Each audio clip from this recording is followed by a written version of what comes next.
study, and play come together on a Windows 11 PC. And for a limited time, college students get The best of both worlds. Get the Unreal College Deal. Everything you need to study and play with select Windows 11 PCs. Eligible students get a year of Microsoft 365 Premium and a year of Xbox Game Pass Ultimate with a custom color Xbox wireless controller. Learn more at windows.com/student offer. While supplies last. Ends June 30th. Terms at aka.ms/collegepc.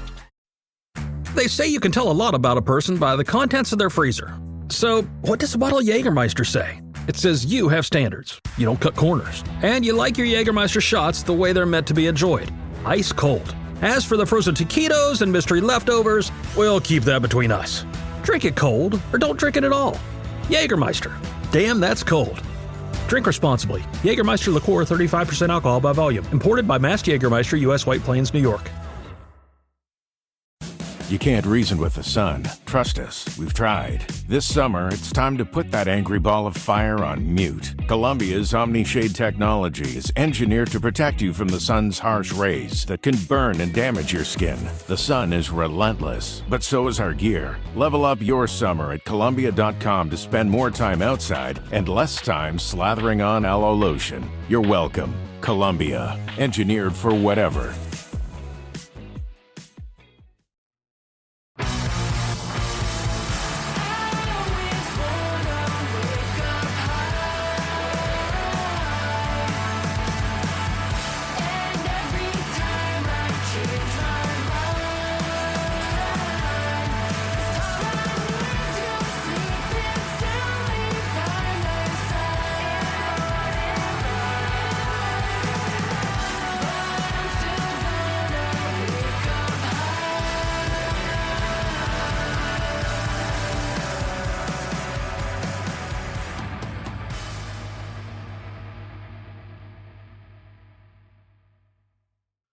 Hello and welcome to Islanders Anxiety from Lighthouse Hockey and the Fans First Sports Network. My name is Dan Saracini. Joining me via Zencaster is my friend Michael Leboff. And Mike, we have a Stanley Cup final set.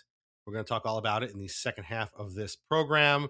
How do you feel now knowing that we are but 2 weeks away or so from the end of all of this rigmarole and the beginning of the really fun part of the NHL season, which is the offseason, the draft, free agency, and all the stuff that we can kind of dive back into for those of our teams that are not in the Stanley Cup final? Yeah, it's so funny when you get to the conference finals, since there's only 4 teams left, and basically 28 teams, 28 fan bases are like, yeah, we're kind of like just done with the hockey. Can we just fast forward to the draft and to the free agency, and so we just know what we're looking forward to next year. And then of course, yeah, as couple guys, actually 3 guys that watched a couple deep playoff runs. We know what it's like to be on the other side, where you're like fully entrenched and you have no idea about the machinations like going on with the rumor mill and such. And you're just like, yeah, no, I don't really care what Alex Tuck's camp is saying. You know, we're just preparing for the Penguins and Right. or the Bruins or whatever. But I'm ready. I mean, the playoffs have been, I think, from an island, like, if you've enjoyed them, great. But like from my perspective, as the way I root for the Islanders, and it's just kind of never really grabbed me. There's one storyline, of course, which we will get to, that it certainly has my attention, of a certain guy who's, depending on who you believe, has either been held against his will in Vegas or is having the time of his life in Vegas, depending on which athletic writer you read. Right. But outside of that, it's been, it's been tough to like get fully into, and I think part of it is just that how the Islander season ended, and just waiting to get to like the meat of the off season. So ready to do that, ready for this thing to be over. Hopefully, it ends quickly and we can just start talking about the draft and all that stuff and how it relates to the Islanders.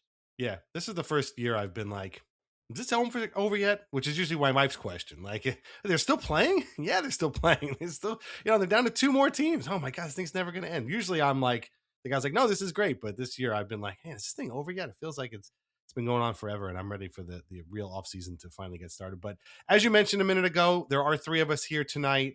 We do have some Islanders topics to get to as well as the Cup final, as I mentioned before. And to do that, we brought in one of our favorites, our good friend. You know him from Hockey Night in New York, the one and only Sean Cuthbert. Sean, how are you doing this evening? Fellas, I'm doing great. Absolute pleasure to be here for episode 374 of Islanders Anxiety. What's up, boys? It's a lot. It's a mind-boggling number. It's hard to keep track of these. I always have to go back to the Patreon. We're nuts. What We're all number is it? nuts. We just keep going. Exactly. Another great year of Hockey Night in the books. You have been doing this as long as we have. I'm sure your number is well into the deep 300s as well. I don't even look. Yeah, right. Yeah. So you've seen a lot of Islanders players and a lot of Islanders teams come and go. So I'm going to ask you the same question I have been asking myself for the last week and a half or so. Do you remember an Islanders player, aside from Matthew Schaefer, who appeared in The New Yorker, on Good Morning America, and on the Kelly Clarkson Show in any combination of seasons, let alone in the same season? Because I can't think of anybody. He's the only one.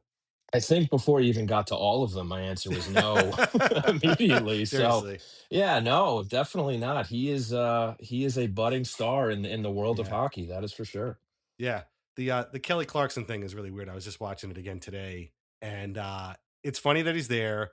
It's, he's remote, like he's it's live. She's talking to him live, but he's somewhere else. Like, I'm assuming he's in Toronto or wherever he was at the time.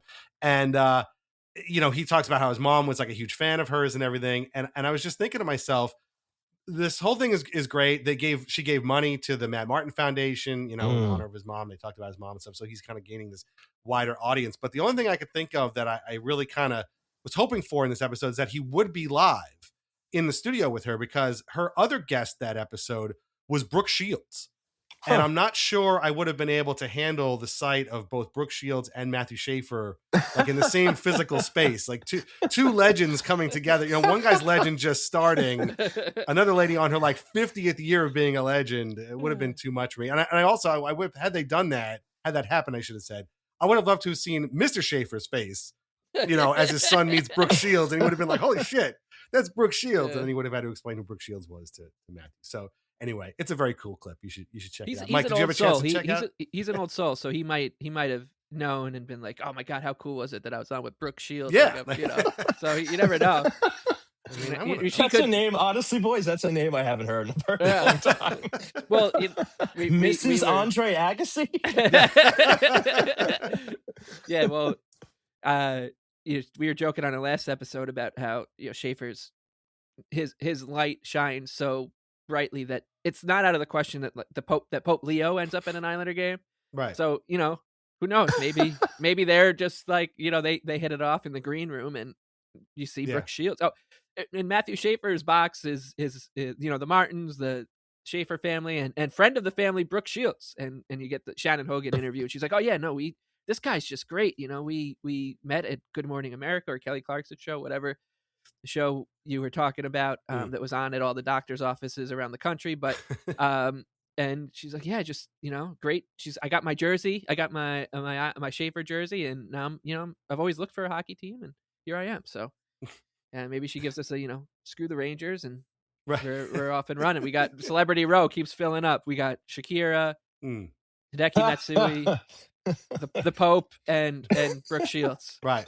And some of them have actually been to Islander games. And the list is going to continue to grow. And credit to the kid, man. He deserves it. I mean, not just for everything he did on the ice, but I mean, everybody's been saying it because it's well deserved. The kid is really special, and I hope through all of this glitz and glam that he's going to get throughout his career, that he remains as humble as he is, because he seems like such an amazing kid, and like he deserves all of it. And at least for the Islander fans and community, like this is something we're probably going to have to get used to. Like he's going to be a darling of the league now, and he's going to get that. Maybe not in the same level, but like that similar, star attention that guys like Crosby and, those guys have gotten in the past. Obviously not the same level, but I mean, he's a superstar and he's got a superstar personality. So, and he's so much warmer than them. Like if Brooke Shields went up to Connor McDavid after, a big game, it was like, "Oh, yeah, look," he'd just, like, scowl at her, be like, "I only had 3 points tonight. I played like shit. Please, like, leave me alone." Right. Where Schaefer's just like, "Oh, yeah, no, My like." legacy's crumbling. Yeah. Yeah, Yeah. that's really what sets him apart from these other guys. It's like, yeah, Right. no, this guy really wants to win, but Mhm. he doesn't make it his entire personality after the game is over. He's just like, Right. "No, like, yeah, no, Right. Right. I'm happy to be here." So, I mean, um Nathan McKinnon's team just lost in 4 straight games after winning the President's Trophy, and people are still making fun of his reaction at the Olympics when he got that Beanie Baby or stuffed animal, Yeah. whatever it was. Like, Yes. what am I supposed to do with this fucking thing? Like, Uh, because that's the way he is. Yeah. Meanwhile, Schaefer's laughing it up and stuff, and He would yeah, have hugged it yeah, he right. would've hugged it. and named it. Yeah, right. Named it and carried it around with him the whole time. And before anybody thinks that this is all about Brooke Shields, I will happily take Kelly Clarkson at an Islanders game too. I love her, and her that and would be great as well. I mean, her and Carson Daly. I was just about to say she's got to be pals with Daly, right? Yeah, right? Yeah. Probably, Like, yeah, yeah, so, probably. yeah, it's all I mean, we're not gonna be able to go to any more Islander games soon. Yeah. How Right. are The tickets are gonna cost as much as the World Cup this summer. Yeah, Yeah. exactly. It's gonna be 17,000 entire celebrities. yeah, and alumni night, there's gonna be Islanders alumni night and Law and Order alumni night. Yeah, right. Now that's a game I really want to go to. But anyway, so yeah, congrats to Matthew Shea. I thought being in the New Yorker was going to be a crazy thing, and then he's on Good Morning America, and you're like, all right, I could see that happening. And then Kelly Clarkson was just like, what is happening right now? This is very strange. But He had to if you be haven't seen it, check it out. when was the first season of when was Kelly Clarkson's American Idol season? Like 2002? Oh God, yeah, it was Yeah. easily 20 Something years like ago. that, Yeah. Yeah. Yeah. And he's 4 that's so good. Yeah. Yeah. Seriously. Oh no, this lady became famous on a reality TV show that is older than you. So Yeah. Yeah, like a high Probably. school career before you were born. Yeah, right, seriously. right. Yeah. I know that's pretty funny. But yeah, so I don't know. I'm almost certain that as much as Matthew Schaefer is the first Islander to ever be on her show, I'm sure the words New York Islanders, that was the first time those words had ever escaped Kelly Clarkson's lips. Probably. Was on that episode of her show. But yeah, it was really cool. But we do have some actual Islanders stuff to talk about, not just Matthew Schaefer showing up on daytime TV. Number one is something I want to bring up. This came up a couple of days ago. It was on The Athletic, as Mike just mentioned before, and depends on who you want to read and who you want to believe. But it's from one of Mike and I's favorite offerings they have at The Athletic. Pierre LeBrun's rumblings. We love when Pierre LeBrun rumbles. And, the whole hockey world quakes when Pierre rumbles. And this time he was rumbling about captains on the move. And it was about Anders Lee, Boone Jenner of the Columbus Blue Jackets. And he wrote that Lee, who turns 36 on July 3rd, is coming off a contract paying him $7 million a year. After 29 goal season in 24-25, he scored 19 this past season. My understanding is that New York Islanders GM Matthew Darche has indicated to Lee's agent, Neil Sheehy, that the team does have interest in re-signing Lee, but that it needs to make a few other moves before it can go down that road. Lee is also interested in staying on Long Island, but the sides would need to find common ground on salary and term. I don't think it's a slam dunk given his age. Then he talks about Jenner. Whatever. We'll see what happens with that later on. He's also 32. Actually younger than Lee. Sean, I want to throw it to you. The Lee question has been swirling around the Islanders forever, really all season long. Going back to last season, really, when you think about it. I don't think this is a perfect LeBrun rumbling in the sense that it's not really anything. Like I'm sure this conversation happened. This all makes a lot of sense. We'd love to bring you back, but we got other things to worry about. And he's like, yeah, I'd like to come back, but we're gonna have to make it all work. So I don't think any of this is too crazy, but I mean, like if you were Anders Lee, I don't know, what do you think would make sense on salary and term? And if you're Matthew Darche, how much room do you have left to give your captain, no matter how much you may want to bring him back? Well, I'm just concerned about this like old folks home that the Islanders are kind of starting here on the island, like they already brought back Peugeot at the deadline. They brought in Shen Right. at the deadline. And then you remember guys like Paul Mary who's coming back. And there's just a lot of guys over 30 right now. I ultimately think he's going to come back and this is going to happen. It just makes sense to me, even if you may not necessarily agree. You mentioned his age and he's still putting numbers on the board. He's not the same player. He certainly doesn't have the foot speed that you might want. So as far as my opinion on it goes, like, I mean, I don't mind him coming back as long as they figure out a way to make it work. Because again, I'm just concerned about all these older guys that Peter DeBoer is going to be tasked with skating around the ice next Yeah. season, you know, Right.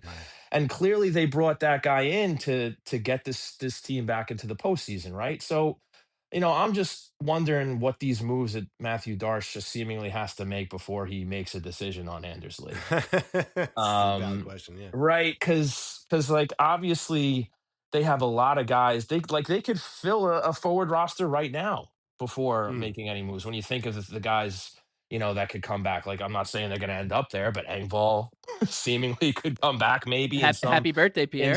Is that right? Yeah, happy birthday. Right. Happy birthday. But like there's a lot of names on that list of that roster that he's going to have to figure out a way to move guys here, move guys there, you know, Anthony Duclair and on and on and on, right? So like sure, Anders Lee, like one of the best captains this franchise has ever seen. Like I love what the guy's done on and off the ice. I think he's incredible, and you know, would I like to see him retire an Islander? Sure.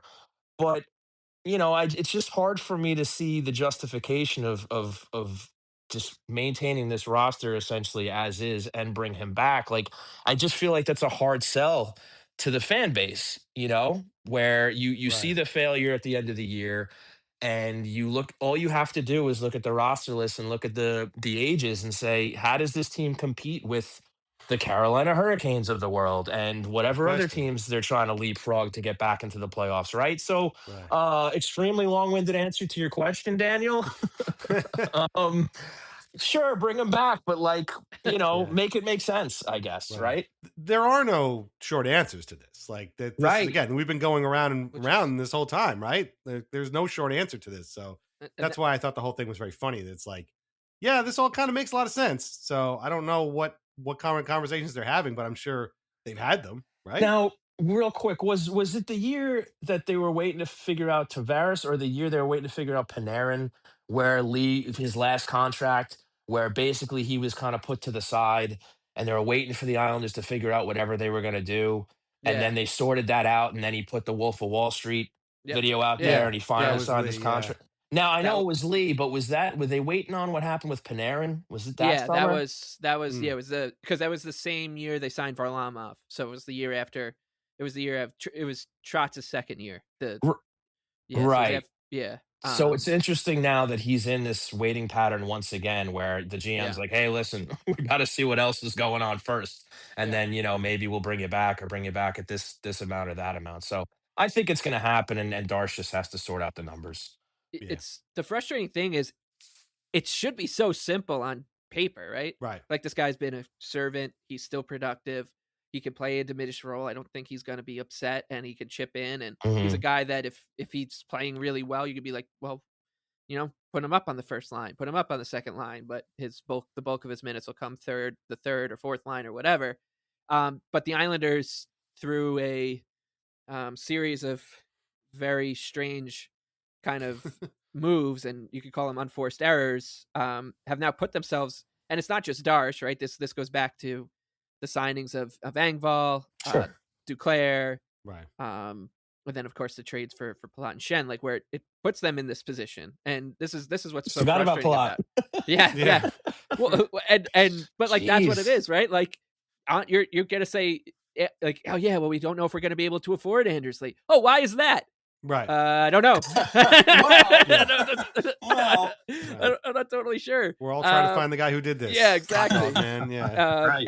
And this is after like the whole last summer. It's a new era. We got to get younger. We got to get faster, and the whole thing. Yeah. And the Islanders, I just listening to Sean talk about the old folks home, I think something that's really striking about this team is they have Matthew Schaefer was 18 years old last year. And then there was no other player between Matthew Schaefer at age 18 and Holmstrom and Heineman at age 24.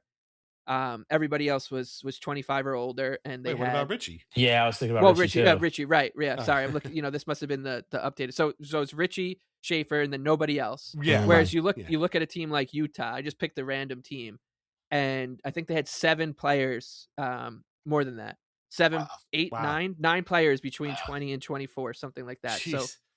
like it's it's just what it is right now in the NHL. Is like you just need to have, you know, a handful of guys who are in that age bracket because of contract status, of course, and just the way the league is going. And the Islanders are not even close to that. And as we keep saying, like it's not like they've had not had the opportunity to go in that direction. They have had it, and they keep not doing it.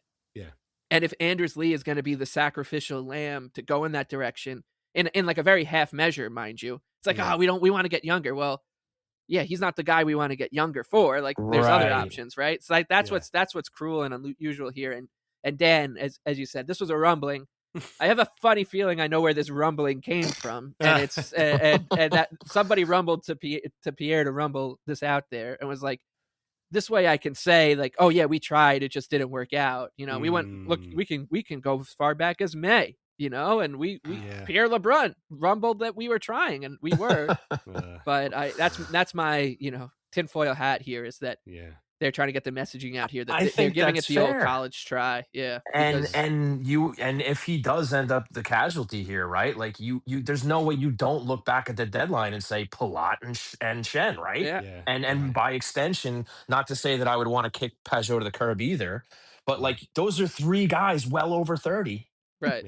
And like if you put the 4 of them in a row, is Lee the odd man out? Like to anybody? Is anybody going to say, oh, he's the guy that should go? Right. No. Right. Exactly. That's the thing. Like basically what Mike is saying is like if you lined up all of the guys who are at that quote unquote advanced age, and like, you know, okay, who would you like to see them get rid of? I don't think Lee would be that high on the list, right? It would. I think most people would like to keep Peugeot and then Lee, and then they would heave Shen, Palat for sure.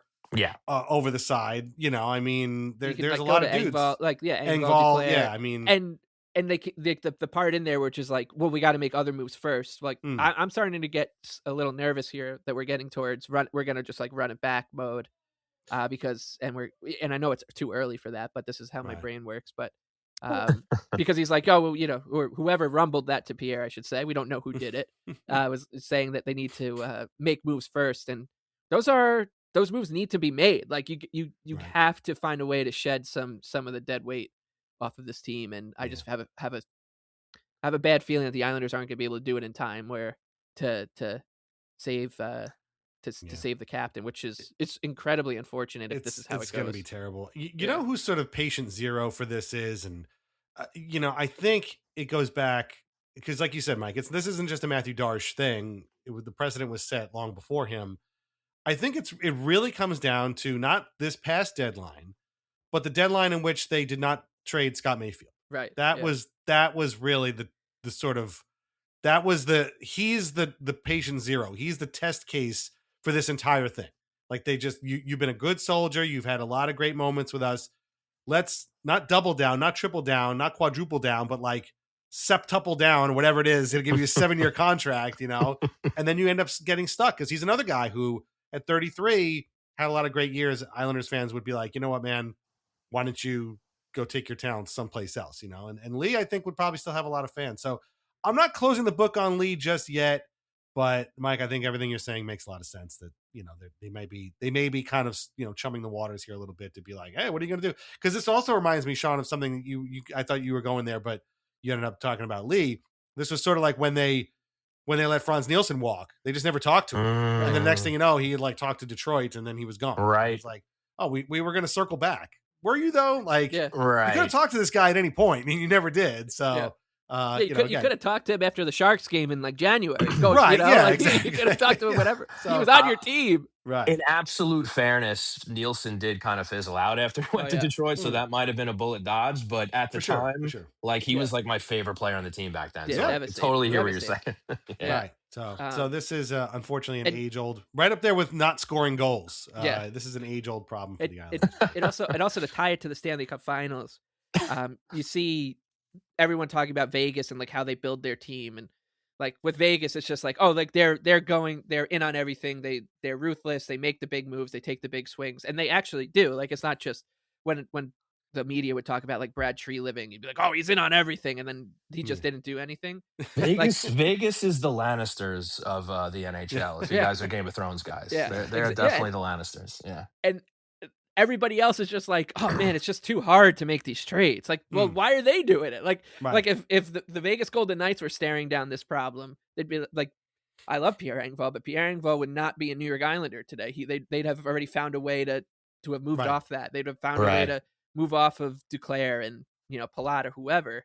And that's what's so frustrating here is that I feel like there's a built-in excuse where like, well, we couldn't move the bodies out in time. Like, well, I know one team that can do it. Like, why can't you? It's your job is to like do it in time if you want this guy back. Loath to give this man any sort of credit at all, but Chris Drury's pretty good at just making dudes disappear too. Now, they might not have been, the right moves. Right. The Rangers might have wanted to use a Chris Kreider or a Jacob Trouba this year, and they went down in about as scummy and underhanded a way as you could possibly, decide, think. But he made him he got rid of those guys. The Lightning did it forever. Like the teams are able to do this to keep and get the guys they want. But the Isles did it with Ladd. They did it with Bailey. To a lesser extent, like they have, but you got to attach like a first or second rounder to these guys.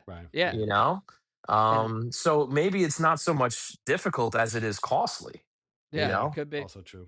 So paying for your mistakes. But anyway, I thought it was an interesting rumbling. Normally I read Pierre's rumblings I take his rumblings with a grain of salt, which might be why they're rumbling. I don't know. But I thought that one was an interesting one. And it feels like a bit of a plant there, but we'll have to wait and see. The Islanders did make one signing last week, a huge one. Liam Foudy re-signed to a 1-year, 2-way contract. What's that? I said, is that a huge one? Well, no. It's it's huge when it's the only signing they've done this whole time. But fair enough. I was gonna. My take on the Foudy signing is fine. I don't know what else to say about this. Do any of you guys have anything to say about Liam Foudy? Again, that's a 1-year, 2-way contract, which again just means that if he goes to the AHL, he'll be paid something different than he will in the NHL. Maybe that means they expect him to get some NHL time next year. Who knows? But I thought he was. I guess I heard he was fine this year for Bridgeport, so it's fine.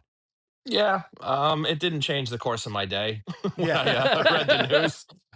So, either maybe he surprises us in camp or he gets to help lead the Hamilton Hammers to the their first playoff appearance. Who knows? There you go. Man. It's possible.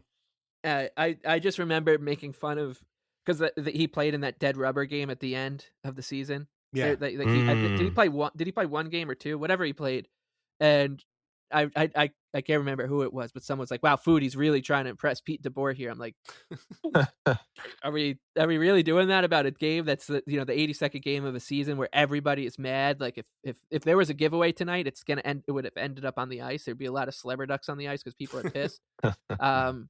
But then he comes back and somebody texts me like, "Yep, he must have really impressed Pete DeBoer because he's back, baby."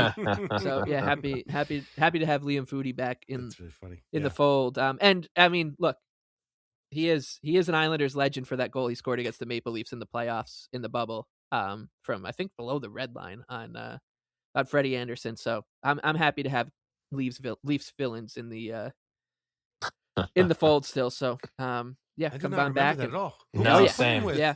Oh, he's playing with the Blue Columbus. Jackets. Yeah. Oh, wow. He scored a big one. Right. I am always impressed with your memory, Mike. Yeah. I always thought of him playing for Colorado. I completely forgot about Columbus. Yeah. Wow. That's pretty good. So there you go. All right. Well, in that case, I'm glad he's back. So I have upgraded my feeling from fine to good. That's great. So the other Islanders actual transaction from about a week or so ago is that Ray Bennett, the latest power play coach, is no longer with the team. He was basically let go and immediately signed with the Washington Capitals, who I would be surprised if they ever had a power play coach because the power play has not changed one iota in the last 22 years because it works. So, we've talked about this, Sean. I think you've talked about this on your show as well. Mm-hmm. We've seen, I don't know how many power play coaches come and go here. Right. It's at this point, it's safe to say it's not the head coach. It's not the power play coach. It's the players who are just not adept and not good enough at scoring on the power play, whether it's shooting talent, whether it's confidence, whatever you want to call it. They just can't make it work. And I don't know whose job it's going to be next. I don't know if they signed somebody. No, they did. I think they did sign somebody. Oh no, sorry, never mind. We'll talk about that, I guess, in a few minutes. But I'm sure they'll bring somebody in. Steve Spott, I think, was the guy who may come over because he's worked with DeBoer before. I don't know, but either way, I don't think this box can be unlocked. It is what it is, and until they get some new players in that can actually score in the power play, it's going to be the same thing again that we've seen 100 years in a row. I don't know. It's just what did you make of this news, Sean? I mean, it's hard to get mad at Ray Bennett for not doing something that Scott Gomez couldn't do, Jim Hiller, John Gruden couldn't do. Like just these guys all the way going back through the years just couldn't do. So I mean, I can't pin this on him. So the power play assistant coach position for the New York Islanders reminds me of what I believe was an IBM commercial from like, I don't know, 10, 15 years ago. And basically they bring this guy in and they're like, all right, guys, we've had some trouble with the business lately. So we've hired a professional scapegoat. He goes, thank you. It was all my fault. And that's how I picture the the Islanders power play assistant coach, because that's what they've been, at least to the fan base, for the past 10 years at least, right? And I'm with you, Dan. Like I think it's got to be the personnel, the guys on the ice. And I don't know if we want to break down the power play right now, but bless the heart of whoever decides to take that job, and I hope that they can do a better job, or wring out of these guys what the past guys couldn't. But I mean, I do think it's a strategies thing as well, or at least a like permissions thing, because I talked about it a lot with Arthur on Hockey Night about how it's just so deliberate, and how as much as I love Matt Barzal, I think the power play just runs way too much through Matt Barzal. And I think that's a big part of the problem, because we got a lot of guys that are stationary. The puck isn't getting to the net as often. And there's a lot of hot potato between down low, Barzal and Schaefer. And, whether it's the guy behind the bench saying, hey, guys, do something different, or the guys on the ice saying, hey, let's try something different. Like something different has to happen. Right. So, Mr. Bennett, best of luck in DC. I don't know how great you were or not with the Islanders, and I don't know how good the next guy's going to be. Right. I hope he's good. That's the best I got. Yeah. Oh man. Yeah, and Barzal is so good at slowing the game down. Yeah. Like that's his but we need someone to speed the game up. Like you watch these other power plays, I'm like, wow, these guys are just passing it. Like they know where the guys, like they know where the pass in front of the pass is going to go. And for us, it's not like that. And actually, the first person I thought of when Ray Bennett was moved on from Sean was you, because you had a line once. I can't remember when you said it, but you're like, I'm starting to think Scott Gomez wasn't the problem. And that was the first line, and someone else actually texted that to me too, and I was like, yeah, it's just that is what it is. And it never was. It was just never. Could you believe he took maybe bring the most heat of all of them, because we were all. But I think a lot of that was just like he was Scott Gomez. He played for the Rangers, the Devils. Like people kind of wanted to hate him, but yeah, it was not his fault. No, I just know the Islander fans love a scapegoat, man. Yeah. Yep, they do. Like somebody needs to shoulder the blame, whether it's Brian Straight, right? Or Scott Gomez or Scott Mayfield. You know what I mean? Yeah. Like if you go through the decades of the New York Islanders fandom, there's always somebody that you can lump the blame on, whether they deserve it or not. Yeah. And I know it's not fair to like compare teams across two very different eras, right? But the Islanders power play in 06-07 when they made the playoffs with the Dublowitz run. Like I've watched basically every game of that season back millions of times in my life. And the power play was often run. It was, Tom Pody, and then before Marc-Andre Bergeron came, it would be like whoever was feeling better between like Sean Hill and Radek Martinek and whatever. and then it would, like the first unit would be like Yashin, Shatan, and either Kozlov, or like they'd have Aaron Asham in there for a one-timer. That team, the percentages were very different back then, but that team finished 12th in the NHL in the power play, 12th. Yeah. And this team keeps finishing 32nd with Matt Barzal in 06-07 would be the best player in the league. Like, like that's what we're talking about. So that's what like if you watch those power plays, it was so simple back then. It was you move the puck around. If the one timer's not there, you play it down to the to go high to low, and then you kind of just keep cycling it around until someone gets like a clean look, and there's always somebody in front of the goddamn net, and that's really it. Right. And with the Islanders, it's like they go out there. Matt Barzal's enthusiasm for chess makes a lot more sense when you watch him on the power play, right? Like you feel like this guy's trying to do a lot of different things here, and I don't know if any of them are think power that play hockey. they look for the perfect play, and to their credit, like some power plays look good, but then when they do look good, they don't finish. Like it's they do, it's just one or the other, right? Like either it's atrocious and they generate nothing, they have a hard time gaining the blue line, and then if they do, they're playing hot potato and they don't get a shot on net, and if they do get a shot on net, it's not going in the net, and that's just how it's been. And there's the Butchie kiss of death too, which he's always just like, it's not about how many power plays goals you score. It's when you score on them.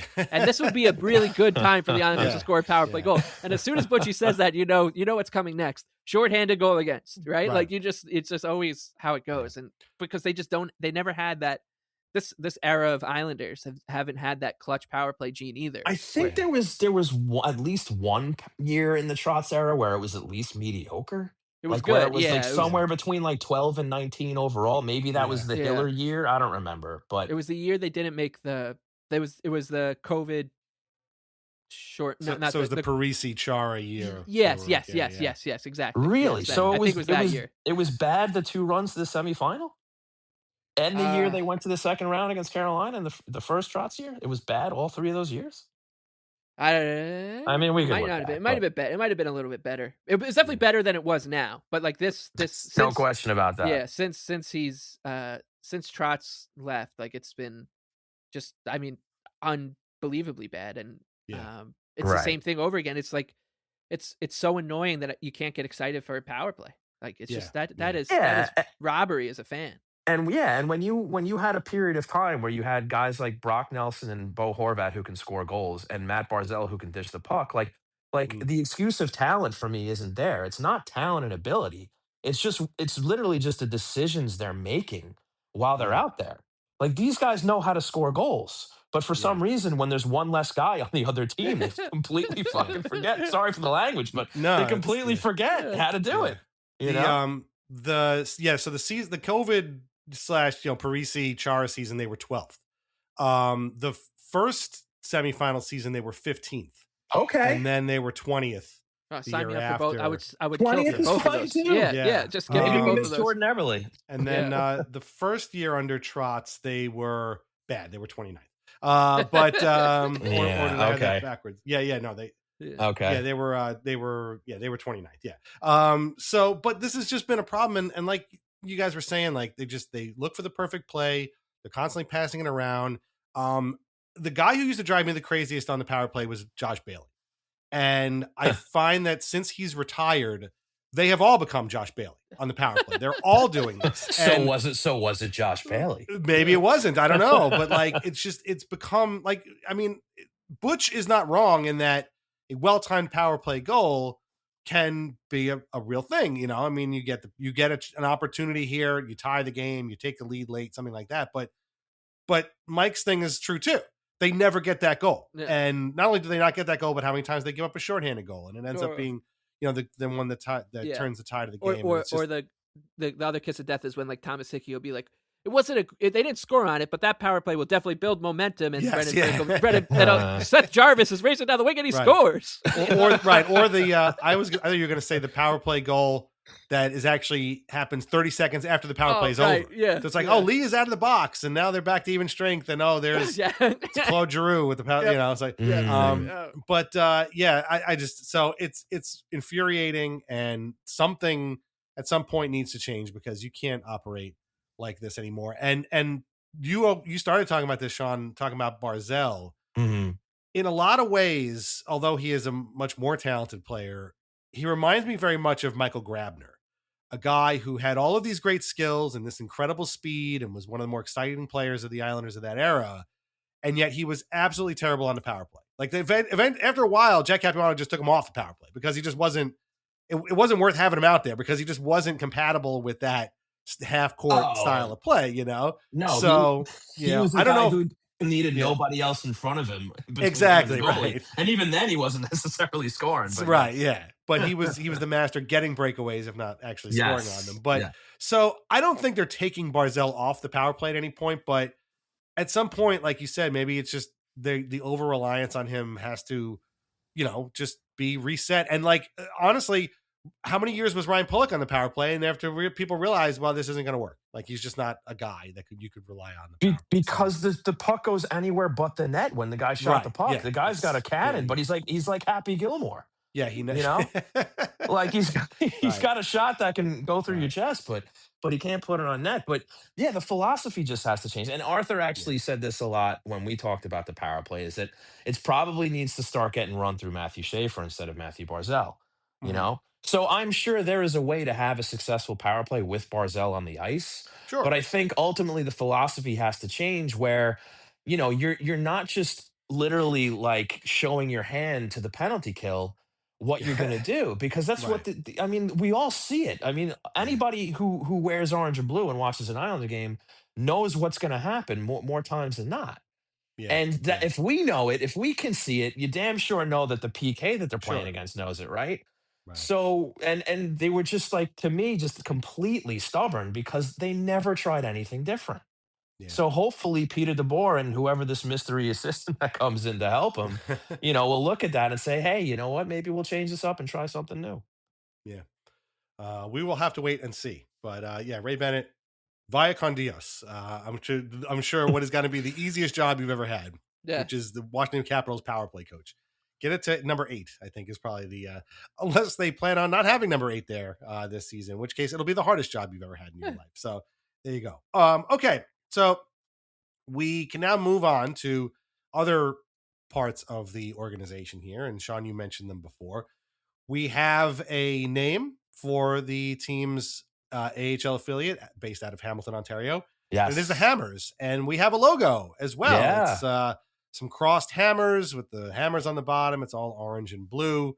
Um, whenever a team introduces a new logo, people react very strongly. Hmm. And I don't know why. I saw a lot of people with a lot of strong opinions about this logo. And, Yeah. we'll get into it. Is it the most creative logo they could have done? Not necessarily. Would I have probably, pitched a few different ideas? Yeah, for sure. Hmm. I don't think it's bad. I don't think it's great, but I certainly don't have a ton of strong opinions on it. Mike, what did you make of the logo when you first saw it? I mean, did you feel the need to like go out and buy a hat or something, or were you like, oh my god, this is the worst logo I've ever seen? Yeah, I mean, no, it's neither. Like, and as you said, I thought it was funny to see people just be who have no connection to the Islanders or to Hamilton. It's just hockey fans chiming in about an minor league hockey logo being Yeah, upset, which I thought was funny. Which I was like, I maybe, I think maybe I'm just past those days of my life where I have to weigh in on I everything. have something to say about this. Yeah, Yes. I'm important. Please stop what you're doing. I have an important announcement about the Hamilton Hammers logo. Yeah, I mean it was fine with me. Honestly, here's what I'll say about it. I think if you had asked me to design, if I could draw a lick, which I can't, but if you had asked me to do my best guess at designing the logo that the Islanders would design for the Hamilton Hammers, I think it would look exactly like this. That's funny. I think this version of the Islanders would probably this is exactly what they would do. It's Right. pretty just not offensive. Looks like it, you could have had a focus group to come up with it, saw it and been like, all right, good, done. Let's go, move Yeah. on. Let's get out there to the golf course. Hamilton Hammers have a logo. Yeah, I mean, I think it's totally fine. I'm not going to be losing sleep over it. So good luck to the Hamilton Hammers and this logo. Yeah. I like the name a lot. I think Oh, the me too, Hammers for is a sure. great Yeah. name, and a Yeah, buddy that of was my mine, pick. was like, they're the Hams, and I was like, yeah, you're right, they are the Hams, which is pretty funny. But Yeah. as far as the logo goes, look, that they're using the Islanders colors. Fine, that's cool. You know what it is? Like, it's a sharp logo, but it looks like a secondary logo to me. It looks like it belongs on the shoulder. A shoulder. Yeah, like a Yeah. perfect shoulder patch. Like, Right. I don't know what you're making the primary logo when your name is the Hammer. It's funny enough, I saw something floating around on social media where, of course, somebody repurposed the fisherman logo with a guy Yes. holding a hammer, and I was like, that actually looks pretty cool. That's pretty But sick. how Yeah. many? Yeah, but how many times can we do that, right? Right. So like, I just feel like, they designed a great secondary logo, and like, I just don't think it's going to fill out the crest, the chest of a jersey that well. Yeah. But whatever, right? It's like the Foodie signing. Doesn't really change my day. Yeah, It's fine. exactly. Yeah. I maybe it's just because we recently had Aaron Kleinman on for our episode of Weird Islanders about his former team, the Hartford Whalers. Mhm. I was thinking, like, why didn't they take the 2 hammers and make an H out of them, or 3 hammers, I should say, and make an H out of them? That's kind of what I would have done. Sure. And kind of like repurpose the hammer into an H, or maybe use some like negative space type of stuff. Yeah, maybe like But a Whalers inspired logo. Sure. a little bit, but like, Okay. or like, I'm sure somebody's figured out too, like, instead of the stick and the Islanders logo, make it a hammer. I'm sure they tried that kind of stuff. Maybe it didn't work. So I don't know. This is the one they came up with. So I guess this was probably the best of them. But I'd love to see some of the prototypes and other ideas. But again, I thought about it for a minute, and I was like, yeah, why couldn't they just make an H out of hammers? And then after about 3 minutes, I was like, you know what? I don't care. And Or I the just stopped Hammer moving on Brothers with my from life. Super Mario Brothers. Yeah, there you go too. I would have Maybe actually not. seen that. Maybe Pay not. somebody for that. But either way, I do like the name. I mean, we haven't seen any uniforms yet, so we'll Right. get to that eventually. Right. So maybe, Sean, what you're saying, will look a lot better. Mm. But not only do the Hammers have a name and a logo, they have a coach, and it is Right. former NHL defenseman Jay McKee. Spent a long time playing for Pittsburgh, played for Buffalo. He was with another AHL team for a while, and actually returns to Hamilton, where he coached the Hamilton Bulldogs, the Right. one-time Hamilton Bulldogs of the OHL before they moved to Brantford. He moved there. That's what he was. He was with Brantford. Now they let him go. He comes back to Hamilton now to coach in the AHL. Very successful record for Hamilton in the OHL. It led them to a championship a couple of years ago as well, which is really cool. And I swear to God, this is not a joke. I'm not just exaggerating this just for the sake of podcasting, but I thought Jay McKee was still playing in the NHL. And he retired in, I'm not kidding. Again, this is not a joke. He retired in 2010.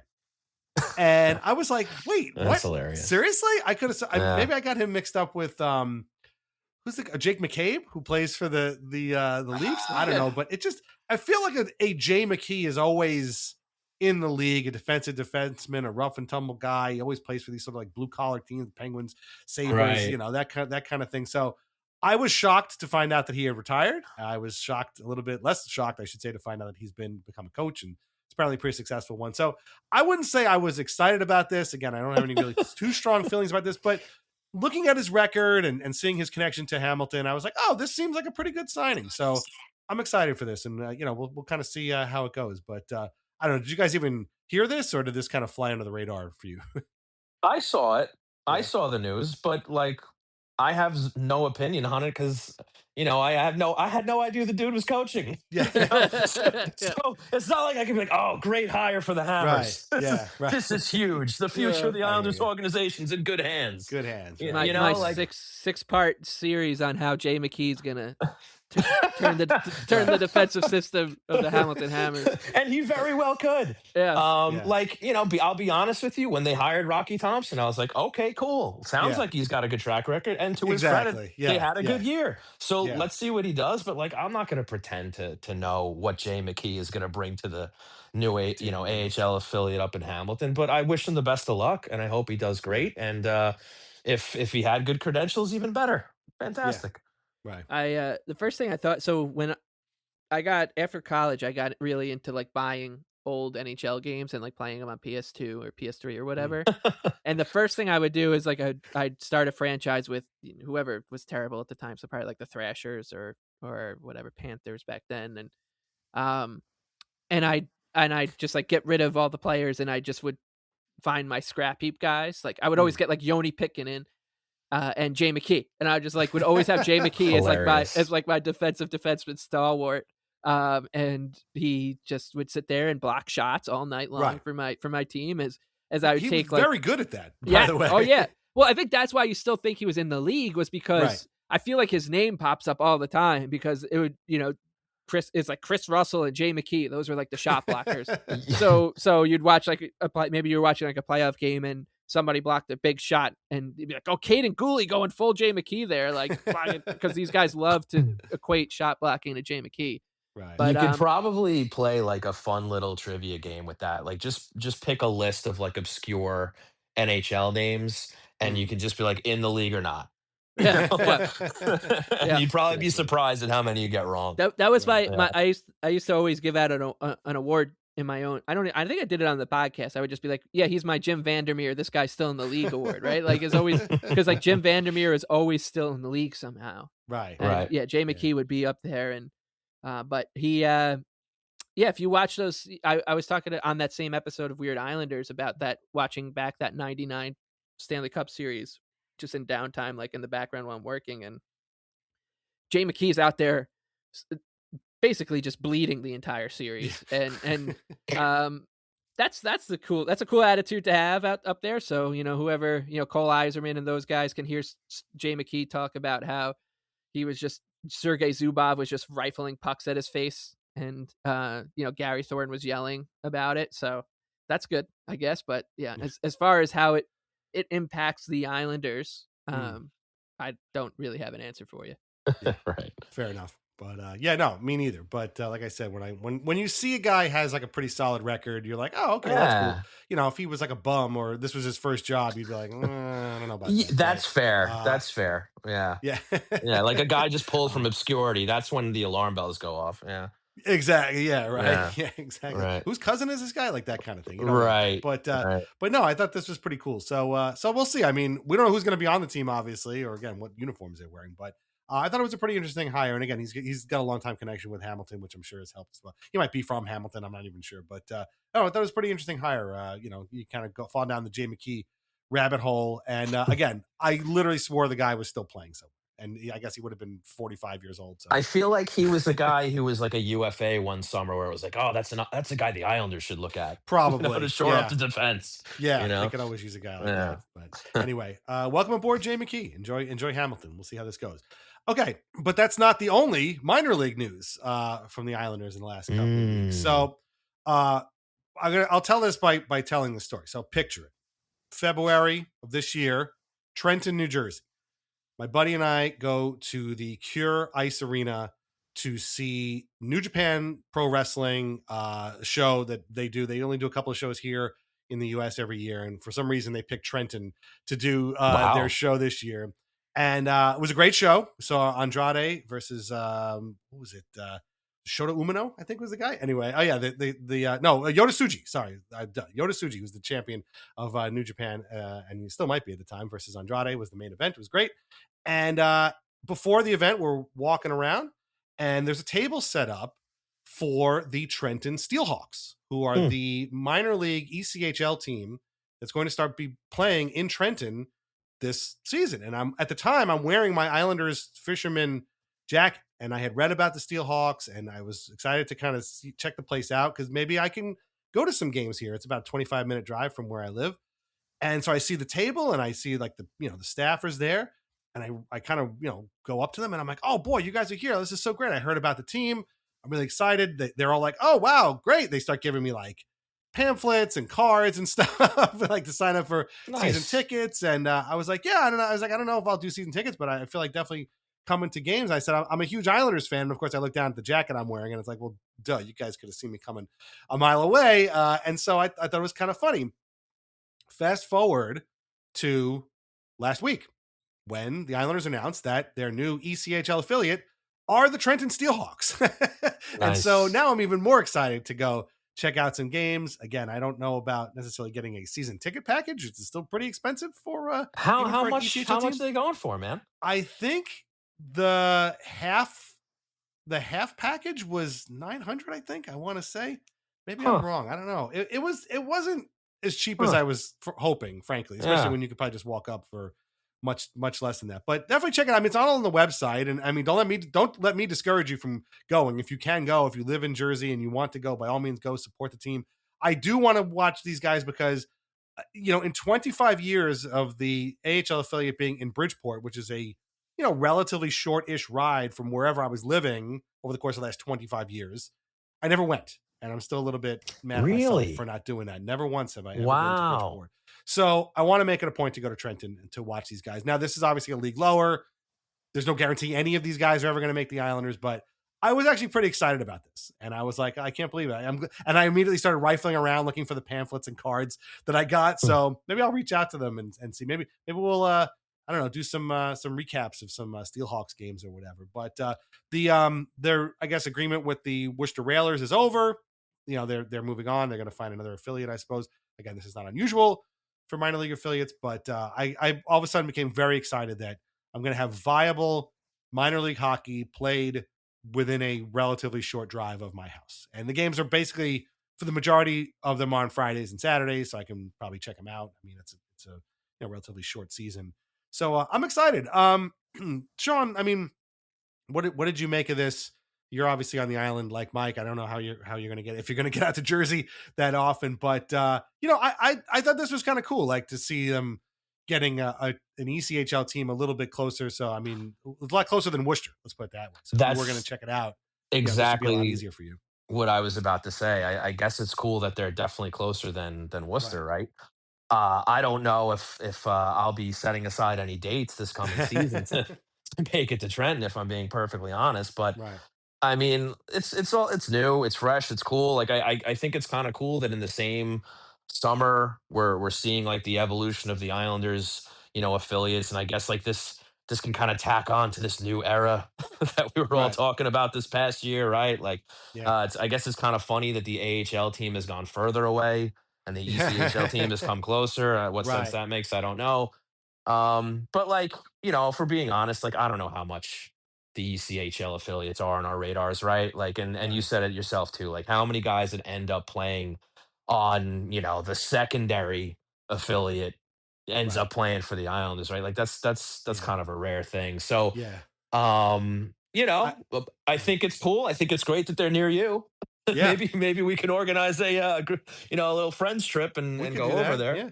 But I will say I made a huge mistake. It's the Trenton Ironhawks, not Steelhawks. So I'm already starting out 0-1. That's a testament to just how much we care. The Trenton. I apologize to the Ironhawks for misnaming them before, but yeah, full season in the mezzanine is $940 for the year, and half season is $510 in the mezzanine for one ticket.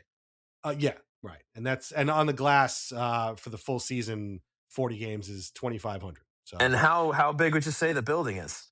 It's pretty small. It's pretty small. Okay. It's not huge. It was great for the New Japan show, but it's a cute little arena. It's very Nassau Coliseum like. The one concourse.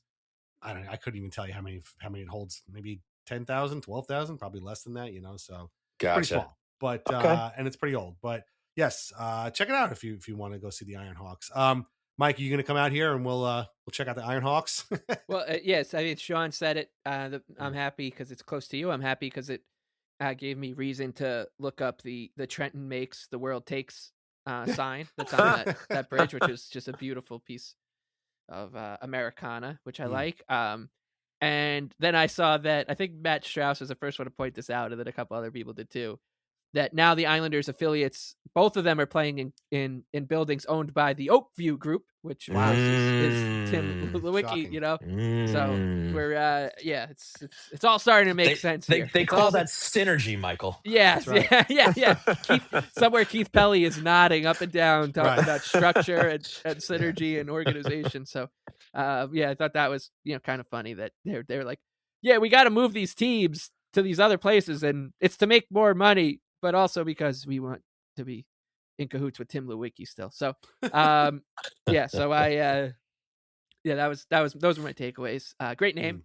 The Islanders have, it's when you look now, Islanders, Hammers, Ironhawks, it's very, there's something rough and tumble about that group. So that's nice, I guess. But yeah, hopefully the Worcester Railers aren't like going away. I'm not totally sure. I don't think they are. No, the team is still there. they'll just have a new affiliate. New affiliate. So, okay, good. Yeah, because so they went from the Worcester Sharks, which that was always my favorite affiliate between the AHL and the NHL. Like your minor league team you're in San Jose and your minor league team's playing in Worcester. Like the Kings what? forever had a minor league team in Manchester. New Hampshire. Manchester. Like, what are you guys doing? Right, and Vancouver used to be with Utica. Utica, right. Yeah. I was always. Hopefully, he could get here in time from Utica. Yeah, seriously. Yeah, the AHL didn't have a Western division until like maybe 6 years ago, right? 10 years ago. But Right. Anyway, that was always really funny too. So, but no, I mean, again, all three of these things that we just talked about: the Hammers logo, Jay McKee, the Iron Hawks. Now I'm going to make sure to get it right. Iron Hawks. I apologize again. All of them got me interested, and so I don't know if I'm excited, but I am interested. And for me personally, I like the look of them. I like the sound of them. I'm hopeful for them. I will definitely check out some games here, and I'm looking forward to being able to check out some maybe Islanders of the future. Who knows? Maybe if one guy ends up playing for the Islanders, I could be like, I watch that guy play for Trenton. So it'd be pretty cool. And if you're old like me, you may remember the Trenton Titans, who were the Islanders ECHL affiliate for many years there. So many years ago, I should say. So this is not the first time the Islanders have ventured into the great state of New Jersey, particularly the capital of the great state of New Jersey in Trenton. Okay. We don't quite know what the Iron Hawks uniforms will look like, much like the Hammers, but we do have information now on a Islanders jersey that we may see very shortly in the NHL's hometown remix program. The first to leak via eBay, if I'm not mistaken, was the Florida Panthers with this sort of pink jersey with the palm tree and cross stick that they've had for a long time there. And I was like, oh, that's kind of cool. And then a couple of days later, somehow the Islanders found themselves on this thing. It's a white jersey with the fisherman on it, although it's a different fisherman. The net behind him has been removed. The logo looks a little small, but you got to remember that these things are, prototypes. They're not quite finished yet. They are youth jerseys. They're youth okay. So that so they don't well represent the Right. Okay. Yeah. That makes a lot of sense. It does have some waves on the bottom and on the cuffs, reminiscent to the original fisherman jerseys. The colors are a little different. The teal is very muted. The orange is sort of muted.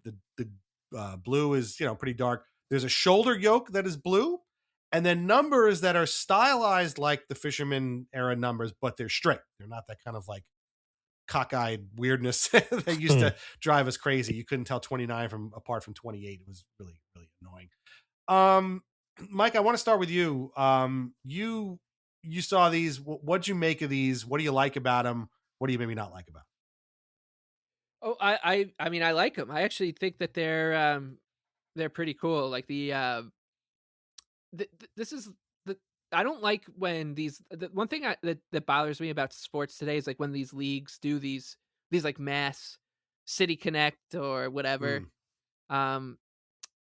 jerseys, and you're looking at the Boston Red Sox and they're wearing like a green and yellow jersey, and I get like it's the Green Monster, whatever, or you're watching the Knicks or the Mets, and you're like, those aren't even the team colors. Like, like if I just kind of like snapped my fingers and took you from 2008 and then brought you to 2026, and I showed you those Mets City Connect jerseys and like blurred out where it said NYC or whatever it says, and be like, hey, guess what team this is? I don't think you would get to the Mets all that quickly.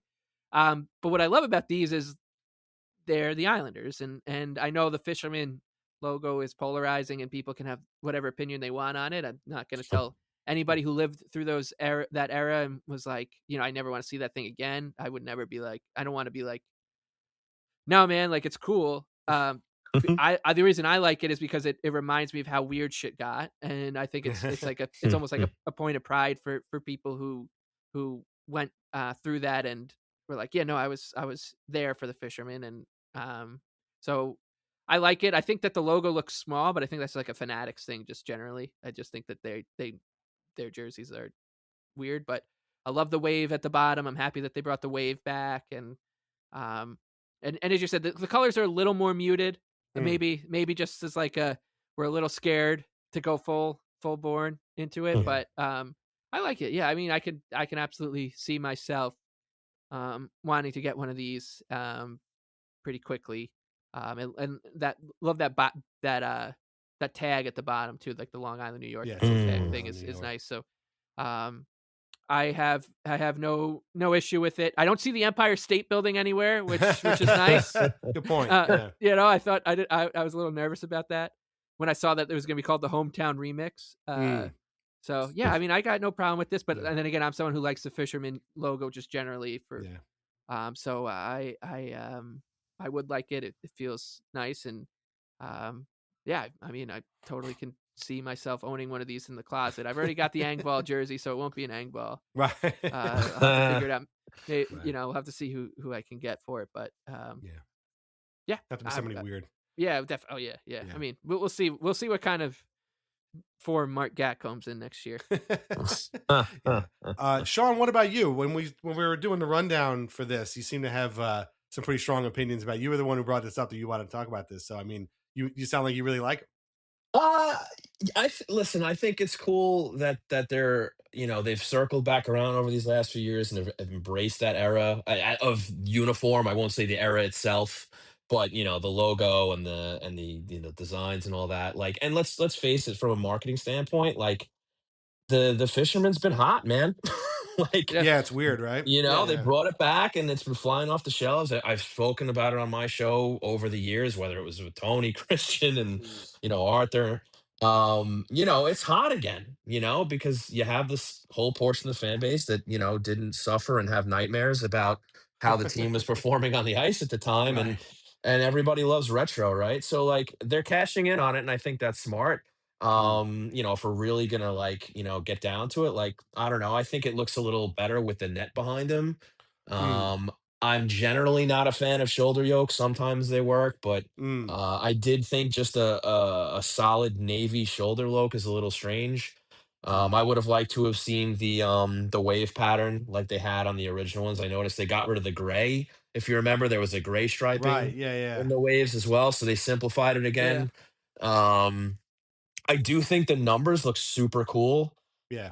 With the they have that hook design, but then they also have a detail within the numbers where they almost look three-dimensional, which is pretty cool. Yeah. And I wonder, like, Dan, you noted the fact that they don't follow the wave pattern, and I'm wondering if, because what we saw on eBay was a youth jersey, if that's because it's a youth jersey or that's just what they're going to do. Because sometimes with the youth jerseys, they kind of compromise on some details, on some finer details. So I'm wondering how the real, adult senior version is gonna look. But it's fine, for people like you guys said, like if people from that were around during that time and they hated them, you don't gotta buy one. Nobody's gonna make you buy one. They're only gonna wear them a few times probably during the year. And boys, I've been saying this for a long time now. I am waiting for a proper orange third jersey. I know. Yeah. I know. That's what I'm waiting for. With that. Yeah. I can't. Yeah. I mean, that the orange third jersey and the aughts was just that's what my coming of age jersey was, man. And it's my favorite jersey to wear and see. And I'm just like, how on earth did the Islanders get this one over the line? Like, how did the NHL not be like, no, are you guys crazy? Like, you're ready to the Fisherman thing. Now you're trying to go full with this full orange. And but I'm with you. I would love to see it. And one other thing, I have another conspiracy theory. I meant to bring it up. So this would be my third of the night, I believe. The two jerseys that leaked were the Islanders Fisherman jersey and then the Florida Panthers hot pink jersey, which looks dynamite too. They have to work a way into using the Pink Panther theme song during games that they play. I mean, they have to do that, right?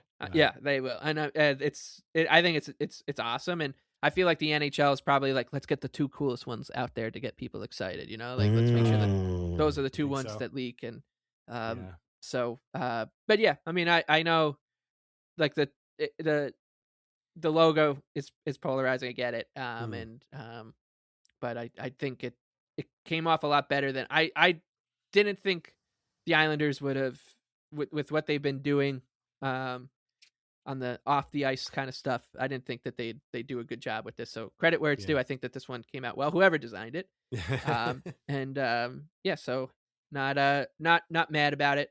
Yeah, I guess the shoulder yoke Somebody would be the is. only. Yeah, yeah. Oh yeah. Well, oh my goodness. I Somebody wouldn't is. say that I'm mad about it exactly, but I will say that the two things I like about it are the logo, which, I've said it. I said it to somebody in our Patreon chat. As long as Tommy Soderstrom isn't coming back along with the logo, I'm okay with the logo. Like that was the What do thing, you, what do you got against Tommy Soderstrom? I'm just saying that team could have take that roster and give them the greatest jerseys in the history of the NHL. They still weren't going to win more than 25 That's games, a fact. right? So The jerseys had nothing to do with it. exactly, Correct. exactly. Yes. So it's not the fisherman's fault that the team stunk, right? So that's number one. So the logo is fine. Without the net is kind of weird, but I think, like you said, Sean, if it's a youth jersey, it'll be bigger. It'll look a lot bigger. I love the numbers. Like you said, they have this sort of like rigid sort of, structure to them that I think is really cool. And they're straight so you can read them. And again, for the guy that's trying to figure out who was Dennis Vasky and who was Kenny Janssen for a while, it was hard. It was hard because like those numbers were really weird. So I do like that. I do like the Long Island, New York on the bottom as well. What I don't like is pretty much everything else. I don't like the sort of faded colors of the teal. If it's going to be teal, it's got to be like a big bright teal. If it's going to be orange, it should be a nice bright orange. This to me, I agree. These colors are kind of like, faded Miami garage colors. Like, it's just, that's sort of what it looks like to been me. sitting around in the back for 10 years. Exactly. Yeah, right. absolutely. Under the sun. Yeah. Exactly. Yeah. And I said this 100 times because the Islanders had a jersey with these that I went from being like, it's fine, to actively hating them. I hate the shoulder yoke. I absolutely hate it. I hated again the Pilgrim jerseys. They wore them for the outdoor game the one time, and I was like, all right, whatever, it's fine. And after 10 years of them, I'm like, get these things out of here. I'm sick of looking at them because I hated the shoulder yoke. Some teams can make the shoulder thing work. Some teams can't, and the Islanders are one of those that can't. The only shoulder thing they've ever had that looked good was on the fisherman jerseys or the wavy gravy jerseys, whatever you want to call them, because it was unique. It was interesting. This to me is just gross. I hate the way it looks, and it looks like you're a pilgrim / whatever, just shingles. I don't know what it is on you. So I really, really hate that part. If it was just white, I would have liked it a lot more. Or just maybe even the teal, it would have been fine. But just the blue, I don't like at all. Yeah, who is a good example of like what a jersey can look like when you remove the shoulder yoke? Boston went back to their like early 90s jerseys without the and they look great. Perfect. Yeah. They look great. Yeah. Like there's so many teams in that era that didn't have the yoke, and I thought they just looked so much cleaner with that. It's so busy up there, like you said though. Some teams make it work, but most don't. I just don't like that part at all. So I was gonna say one thing that these conversations about jerseys always make me think is just how much we take for granted the Islanders' main uniforms are. Like they're beautiful. They are just so don't touch them. Yeah, they're so beautiful, and they don't ever need to change them again. Please, I was gonna say like this current like regime that's with the Islanders. Like I feel like they like to invent problems when there isn't one. Like don't touch those jerseys, man, ever. Like just you want to fiddle around with third jerseys and from head to toe, the socks, the socks, everything is just so beautiful. And especially when you see like them play the Sabres or the Canadians, and you're like, oh my god, like this is what it should look like. So and as we said, like you want to color outside the lines with the third jerseys, go for it. But the last thing that I want to see is like this team go like, hey, we got this new hot Schaefer guy. Like we got these cool hometown remix jerseys. Like maybe we'll go full rebrand. Right. Just don't do no. Once a franchise nails good mains, just keep them. Yeah, just keep them. They're just beautiful. Yeah, and there's some franchises out there that haven't. Right, look at the Carolina Hurricanes or the Blue Jackets. Yeah, they haven't been able to figure. Yeah, the Blue Jackets are another great example. Like they just haven't been able to figure it out. So fine, keep rotating through new uniforms until you finally get it. But once you do, just don't touch that, and then have fun with the thirds. You can still make your extra money. People still buy them, because the only reason why the New York Islanders now would change their mains is to make money. like they did with the Yeah. fishermen. Like, okay, we're we're not doing very well right now. Nobody's buying tickets, Right. but we can get people to buy jerseys. Yeah. You know, It's yeah. They already always have like their Schaefer white, their Schaefer blues, but with our new rebrand, our new, yeah. yeah. so let's, just it's such a good look. It's such a good look. I mean, Yeah. both too, home and road. It's everything. Perfect. Yep. Yeah, And just don't ever touch Yep. them. Unless you want to do the orange one, or like I'm saying, always Give me saying, the orange. yeah. the third jerseys, man, go for it. Yeah, right. Yeah, third jerseys, yeah, for sure. Get Cameron Wrong back at his lab. Let him start designing jerseys again. I just want to see, and I said this before on this show, like for me, if the Islanders do like a retro thing, this is not necessarily a retro thing, but every time they've tried to do something like sort of forward thinking in the future, it always ends up being kind of weird looking. To me, I want to see them go like something from the 70s or 80s, that because that was their heyday, like something with some kind of weird 70s type face that looks like they came off the cover of an Atari 2600 game. Like that to me is what the Islanders should look like, right? Because that was their big heyday, was the mid 70s to the early 80s. So I would love to see something kind of There is bringing those guys back. But one very important detail we forgot about this jersey. wow. The lighthouse is back on the shoulders. Oh, okay. Yes, That's yes, cool too. yeah. Yes, you're right. The lighthouse is back. And I think Yeah. this is the first time it's been on a jersey since the original Fisherman, right? Like it hasn't been on the Yeah. reverse retros or No. anything, right? No, Yeah. Yeah. So the lighthouse is back. That's pretty cool. Yeah, no, I like that too. I forgot to, you're right. Thank you. I forgot to mention that because it wasn't on the thing. But anyway, Aesthetics has a whole video on this. I'll put the link there. Yes. So you can check it out. It's actually really, really cool. You should check it out. Check it out. I mean, if you haven't already, I'm sure people have been talking about it, but we'll see. And if you don't like it, like Sean said, don't buy one. That's it. Exactly. A lot of people bought those black jerseys from the Brooklyn era that people, kind of stamped their feet and got all mad about. They were pretty popular, believe it or not. So you never know what the public is going to go for. But what last topic before we take a break for the second half and talk about the Stanley Cup final. And I have some announcements too as well. So please meet us on the other side to get some important information about our sweepstakes that we're running over at the Patreon. So just give us a second when we get over there. We had the tragic news last week of the passing of Claude Lemieux, who died at 60. It's come out later that it was tragically a suicide. And this has just been really, really sad news for the entire hockey world. Listen, we are all of the same era where we watched Claude Lemieux every spring do some of the most heinous things ever enacted on the ice. But you know what? In a lot of ways, that's what hockey is about. And if you did not have a Claude Lemieux on your team, you, in the back of your mind, definitely wished you did. And it was not, unusual for people to feel that way about him. And we watched him win cups with the Devils. We watched him win cups with the Avalanche, with the Canadians, obviously.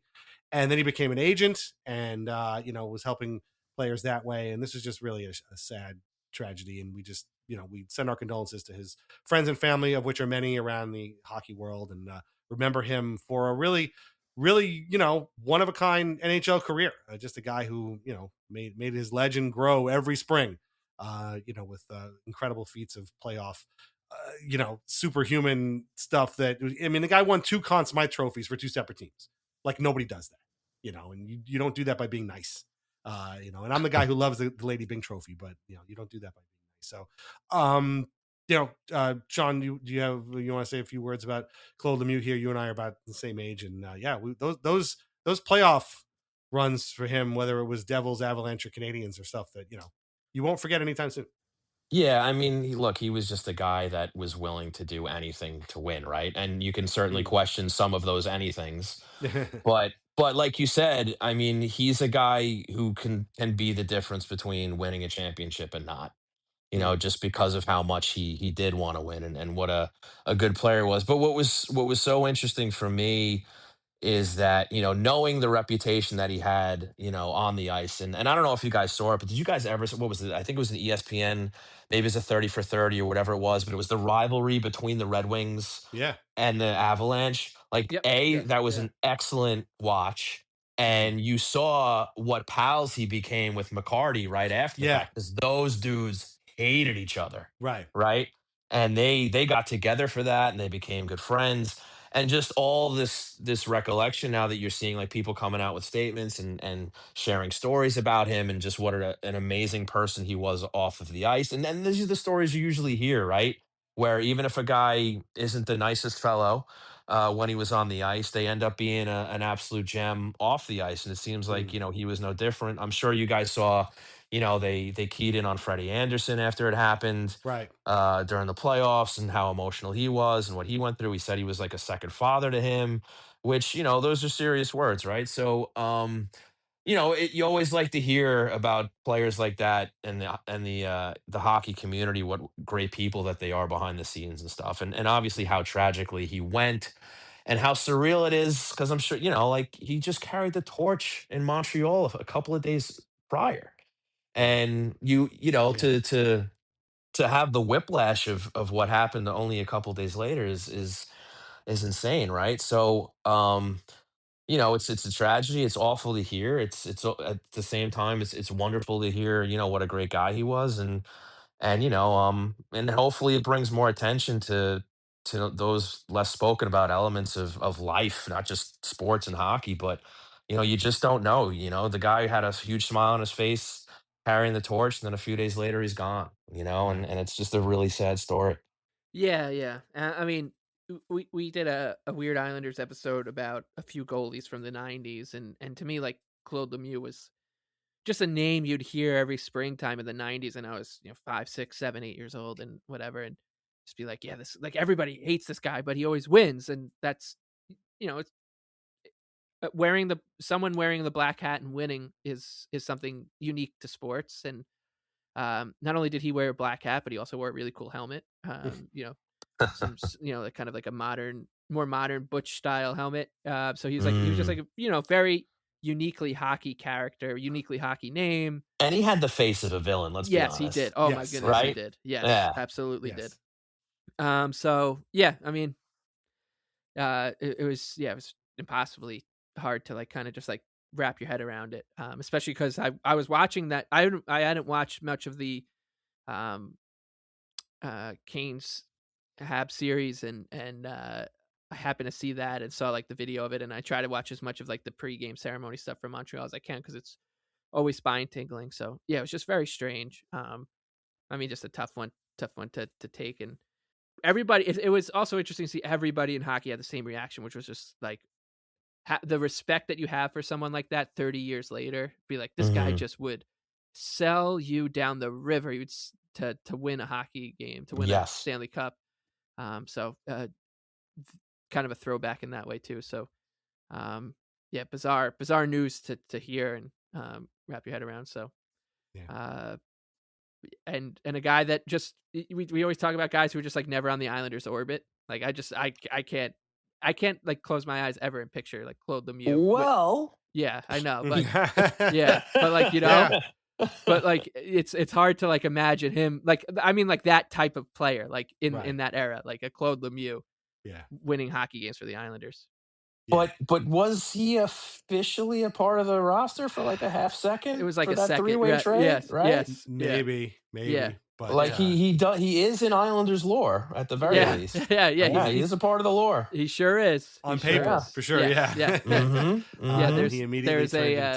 Yeah, there's an old fax with his name on it somewhere in yes. Exactly. And if you don't know what we're talking about, please look up the name Wendell Clark. And Steve Thomas. And Steve Thomas as well. But either way. No, but Mike, I get what you're saying. Like, I used to watch those Devils teams every spring. Well, the 95 Devils I watched that spring, and then the Avalanche every spring after that. And I would just be like, man, we talked about this when they hired Patrick Waugh.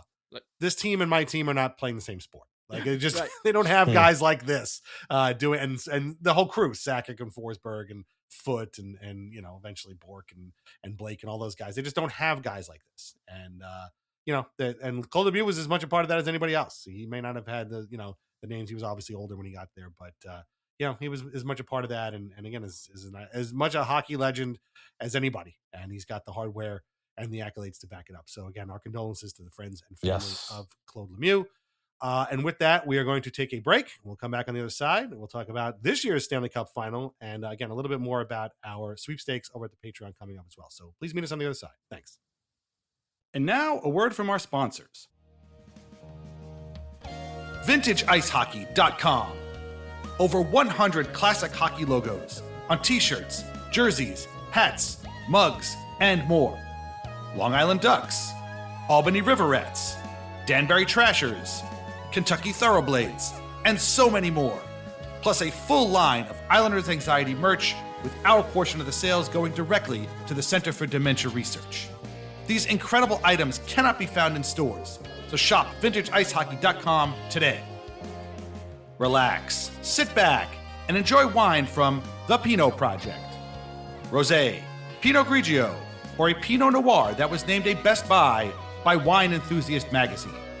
These wines are delicious, affordable, and available at area wine shops and at UBS Arena. Learn more at thepinotproject.com. And please, drink responsibly.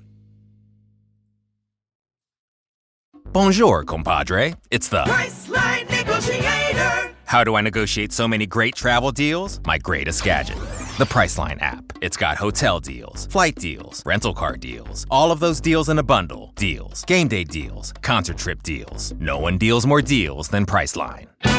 Hold your horses, there's more. The app lets you filter hotels by neighborhood, vibe, star level, and amenities like pools and spas and beachfronts and... Wait, I'm not done. Stop cutting me off. Priceline. Before we get to our discussion about the upcoming Stanley Cup final between the Vegas Golden Knights and Carolina Hurricanes, really quick, so we are still running the sweepstakes at patreon.com/Islanders Anxiety. Again, you could sign up any way you can, even for free, which gets you our weekly release calendar, but it also gets you entered into our sweepstakes. You can win either a customized Islanders jersey, courtesy of Pinot Project, or a Islanders varsity jacket, also courtesy of Pinot Project, or a t-shirt or hoodie of your choice from VintageIceHockey.com. That's still going on. However, we have had to move up the deadline from July 2nd to June 14th. So the drawing will be on June 14th. So you still have 2 weeks to get over to patreon.com/Islanders Anxiety, join, or you can become a full patron if you want to, but you just joining for free gets you into the sweepstakes and gets you eligible to win one of these great prizes. So do that within the next couple of weeks. And on June 14th, we will run the drawing, totally random, and we'll announce our 6 winners.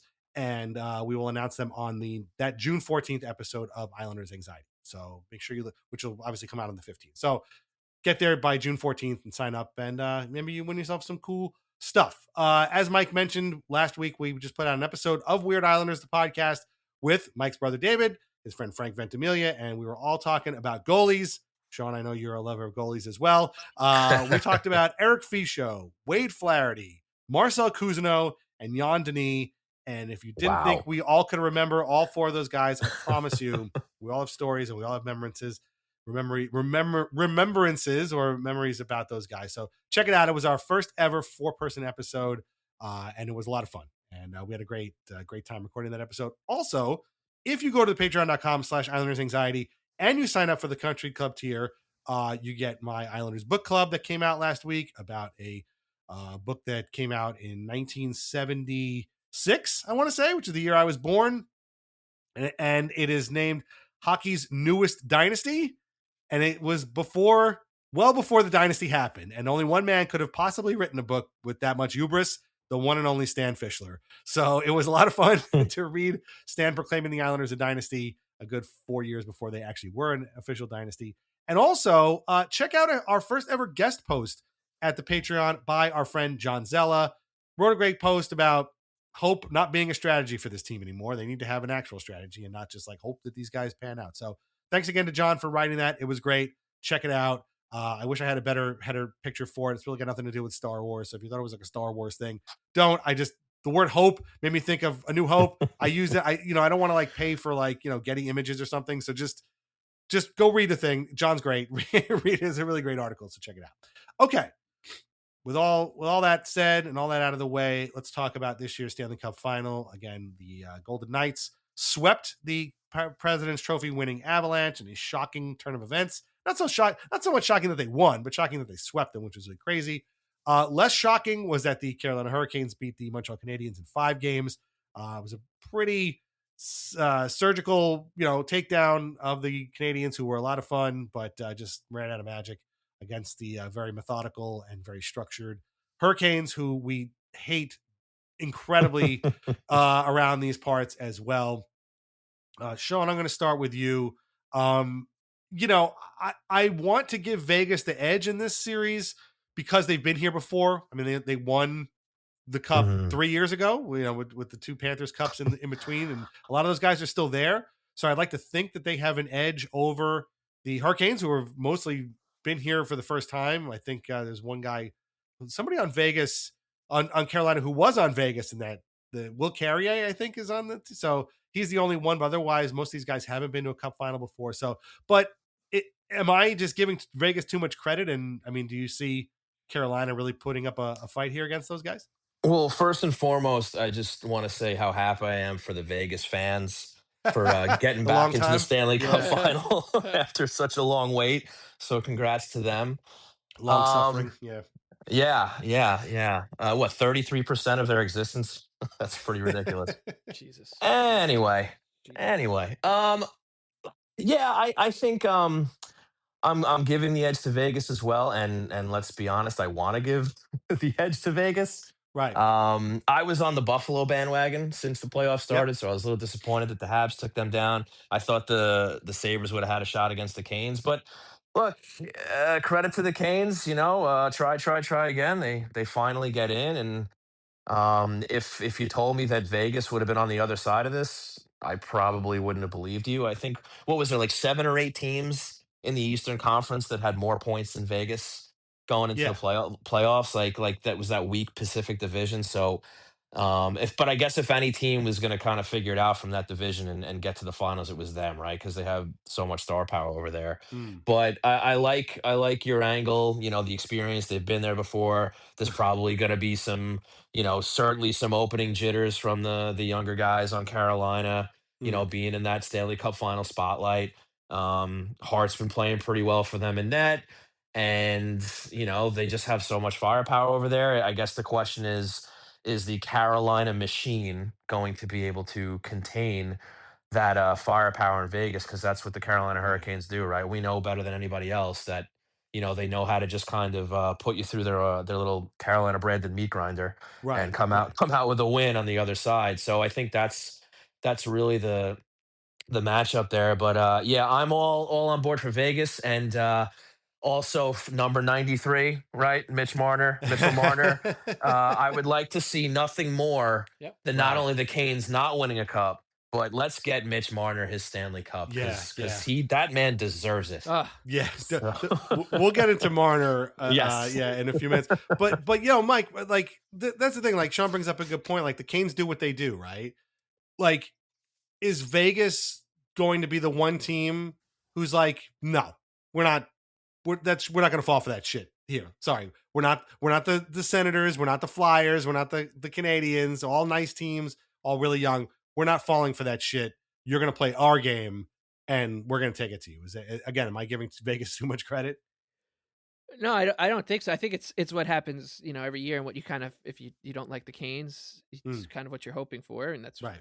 And because it's just so sickening to watch when you're like, when you'd watch the and for 2 of those years it was the Rangers, right? Like they'd run into the Rangers and everyone would be like, oh heck, this is Carolina's gonna steamroll the Rangers here. And I'm like, no, well, all you need to do to beat the Hurricanes is to get like 8 or 9 lucky bounces, and the Rangers usually get triple that in a playoff series, so they'll be fine. And then it was the Panthers too that they'd run into, and it almost felt like they ran into an adult in the room. And John Tortorella is just that, and he's very good at taking away your biggest strength. So I think that I trust that will happen. I hope that happens, I guess. And because as Sean was saying, like I'm rooting for one guy here. There's one guy.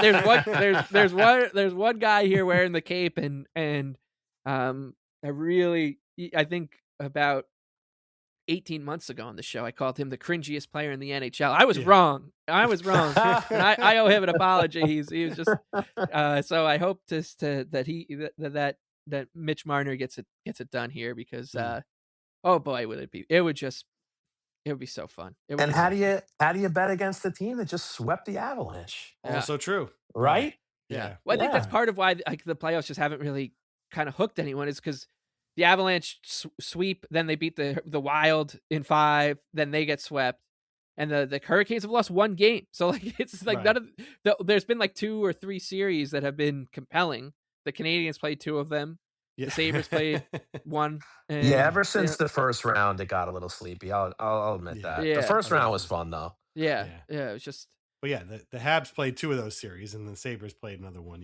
So Yeah, it was just weird. yeah. Weird playoffs. And again, like I'm not trying to like slag teams that made the playoffs when ours did not, but like playing the Senators and Flyers and Hurricane and Habs is not exactly the hardest path anybody's ever had to the Stanley Cup final. Like it just isn't, So again, I think this is all stuff that's in Vegas's favor and that they've had to beat like real teams, I mean, even Anaheim that played them, that they beat in 5 games gave them a bit of a run there. So I am definitely, I wouldn't say that I'm pulling for Vegas as much as I am leaning towards Vegas because I definitely don't want, they're not an easy team to root for. Right. I do respect that they like to wear the black hat.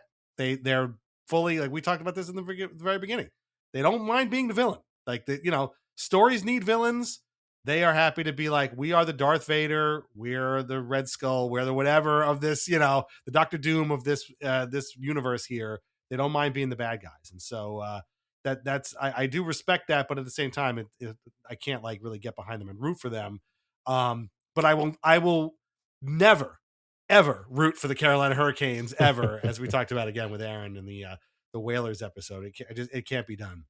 I will never root for them ever. And I had a bit of a point where I was almost thinking like, you know what, maybe I'm being too hard on the Hurricanes. Like maybe it's fun to be a Hurricanes fan. Like you're constantly, those games at home are rabid. Like they're constantly yelling. The refs, they're constantly getting shit. I mean, they're full throat the whole time. It's actually very, very cool. But then I just, was as that game was game 5 was unfolding, and it was like 5-0 after the second period. I was like, I don't want to watch this anymore. And I changed the channel. I was like, I can't deal with this anymore. I have a confession to make. Like Yeah. I don't hate the Canes as much as I'm probably supposed to as an Islander supporter. I don't have this like vitriol for them. Like surely I remember what they have done to the Islanders in the playoffs, and that's why I don't wish any success for them in the final. But yeah, I just don't have that like I still hate the Toronto Maple Leafs a lot more than I hate the Carolina Hurricanes or the Tampa Bay Lightning for that matter.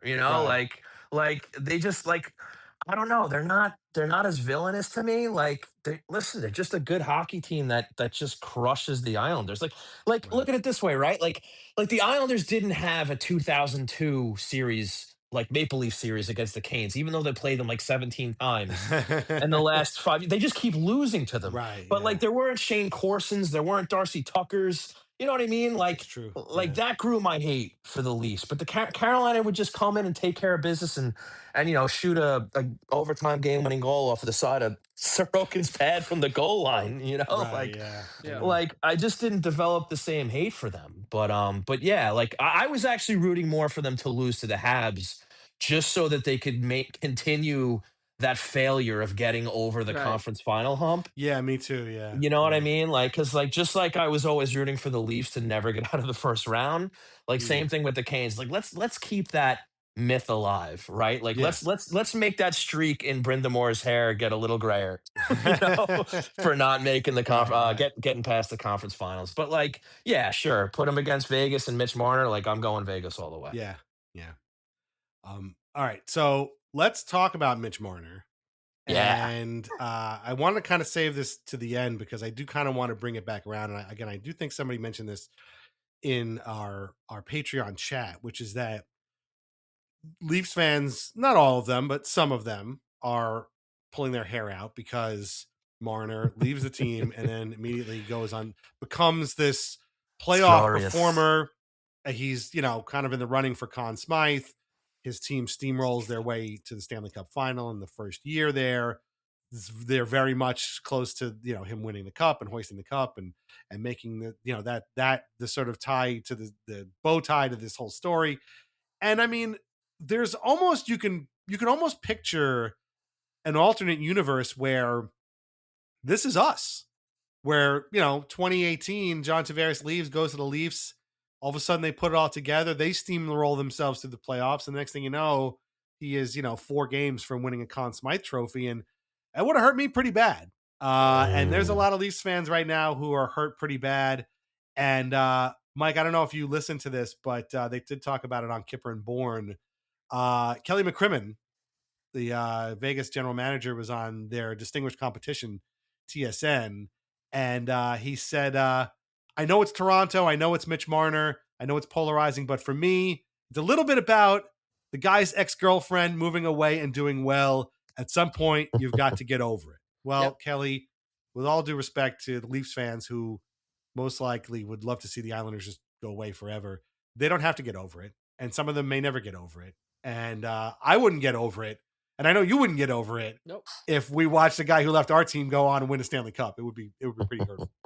Well, it was the nightmare scenario, right? And we, every year we had to celebrate the year that the day he got eliminated, because it was 1 year closer to it not happening, and also getting a 3-month break from the hate watch, which was a huge reprieve. And luckily we never even got this far.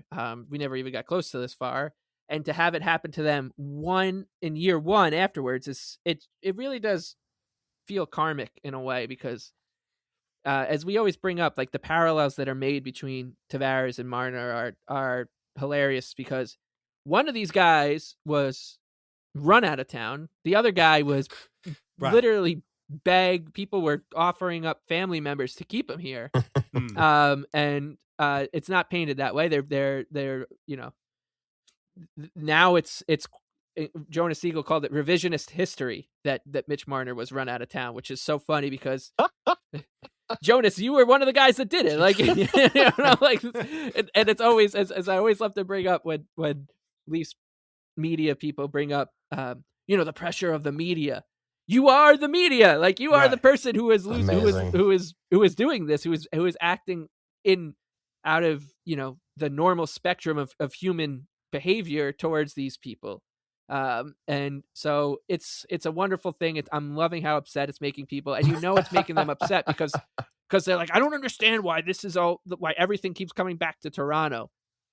You don't think that if Aaron Judge had went to the San Francisco Giants that year and the San Francisco Giants went to the World Series, it would be the same. Like, people would be like, wow, people in New York are like, wonder how people in New York are feeling. A million percent. Great parallel. It's just what it is. Like, that's how sports work. And so I'm loving every second of it. Everyone's hitting all the right notes. Not the least of which is Steve Simmons, who wrote an incredible piece that we will definitely need to immortalize on Master League Theater. and I think that if Mitch gets it over the line here, and wins the Conn Smythe, wins the Stanley Cup, my hope, I'm rooting for him to win, because I want so badly for him to bring the cup to Toronto, and for Austin Matthews to be at the cup party. Like, it would be so fucking funny if this happens, and we would give us so much good material for Master League Theater that we might have to do a full 6-part series or something on it. So I'm really excited for it. I've been watching the show Rivals on Hulu. It's like a British. Oh yeah. Heard that show. Yeah, it's raunchy, but it's incredible if you're into like prestige British TV. And I was watching it and I was like, this is what Master League Theater to me would feel like if we made it into a TV show. And so maybe if Mitch wins and we can find someone to give us the budget that they have, and we can get David Tennant to anchor the show, we'll be in good stead.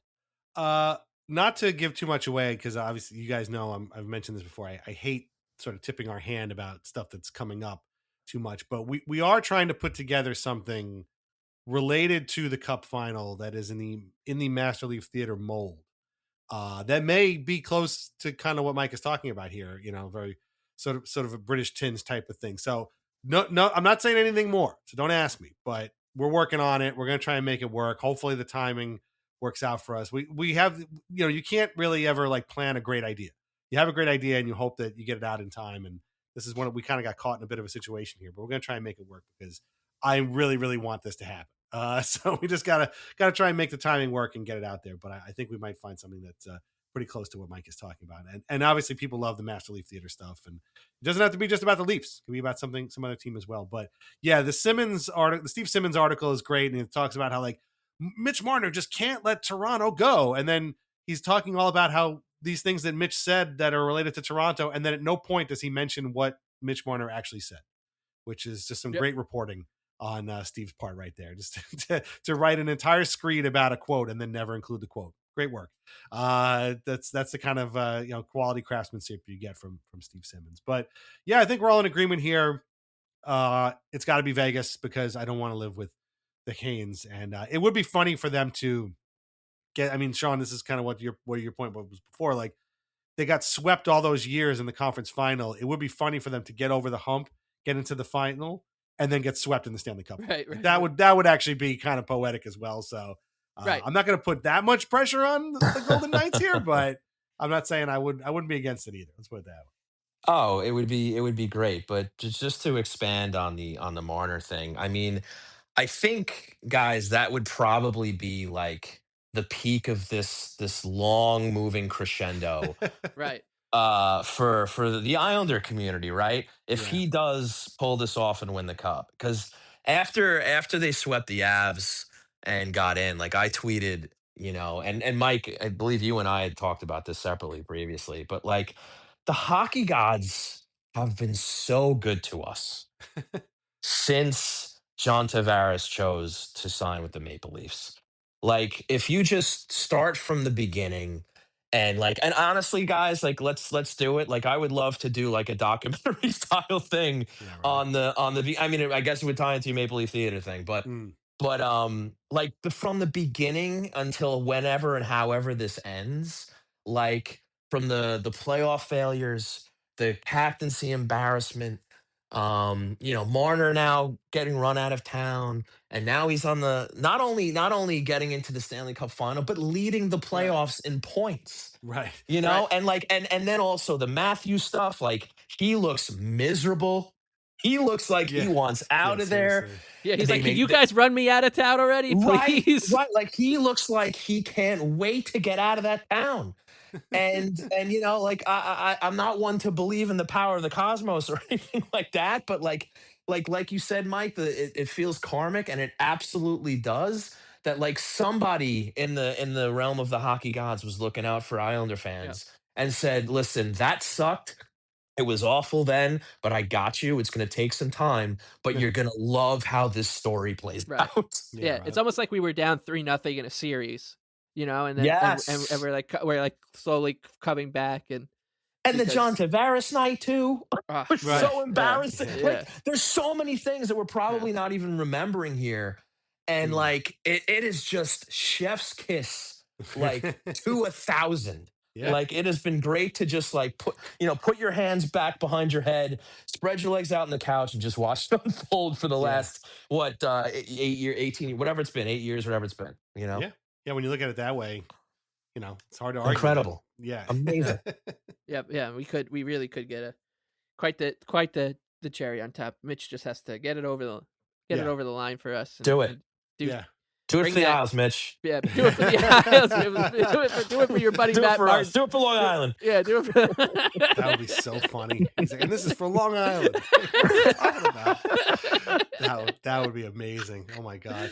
If I had any hope that Mitch Marner had a sense of humor, I would actually think that that's possible. But unfortunately, I'm pretty sure he doesn't. Yeah. But anyway, maybe it's just he doesn't have a sense of humor around athletic writers who like go to stalk him. We'll fly out to Vegas to stalk him and write about how miserable he is. That'll be a funny one to read in retrospect again. I know. I know. I was when he won when they won the conference finals. I was rereading that article and just having the best time thinking about. Oh my God, this guy's so miserable. Like, he looks miserable. Yeah, he's. It's complicated. Doesn't look too complicated to me. I don't know. He's doing good. The team's doing good, and now they're 4 games from winning a cup. So there you go. Okay, this has been a lot of fun.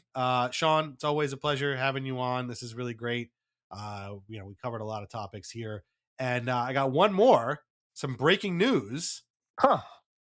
Kitchener Rangers beats Everett Silvertips to win Memorial Cup. So congratulations to Luca Romano for winning the Memorial Cup there. So there you go. So yeah, there you go.